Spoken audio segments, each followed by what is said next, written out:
আসসালামু আলাইকুম। আমরা যশোর থেকে গেলাম নড়াইলে, নড়াইল থেকে গেলাম কুয়াকাটা। টাকা কোথায় আমাদের? 1 লাখ টাকা কোথায়? রিয়ান ভাই, 1 লাখ টাকা কি দেওয়া হবে না? 1 লাখ টাকা দেওয়ার জন্য আসছিলাম, কিন্তু 1 লাখ টাকা তো কেউ নিতে পারতেছে না। আমরা 64 জেলার মধ্যে লটারি করছিলাম, লটারি করে যশোর উঠছিল, যশোর জেলা। যশোর জেলায় 10 জন মানুষের কাছে গেছিলাম, তাদের মধ্যে কেউ আমাদের চ্যানেল 5টা সাবস্ক্রাইব করা নাই, ছবি তোলা নাই। আলামিন, আমরা কেন 1 লাখ টাকা দিতে পারি নাই?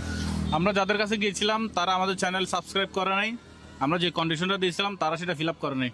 কিন্তু তাদের মধ্যে অনেকেই জানে যারা আলসেমি করে এটা করছে। হ্যাঁ, অনেকেই জানে আমাদের ক্যাম্পেইন সম্পর্কে, কিন্তু অনেকেই জানে, কিন্তু তারা গাফিলতির কারণে তারা 1 লাখ টাকা miss আলসেমি করে করছে, এটা একটা বলা যায় যে আলসেমি করছে। হ্যাঁ, তো আমি চাই এটা তরুণ প্রজন্মের, ইয়ং জেনারেশনের কেউ পাক, যেটা হচ্ছে আমরা উপকারে আসবে তাদের, হ্যাঁ? উপকারে আসবে তাদের। তো আমরা এখন দাঁড়ায় আছি একটা বাসের সামনে, ঢাকা, বরিশাল, কুয়াকাটা।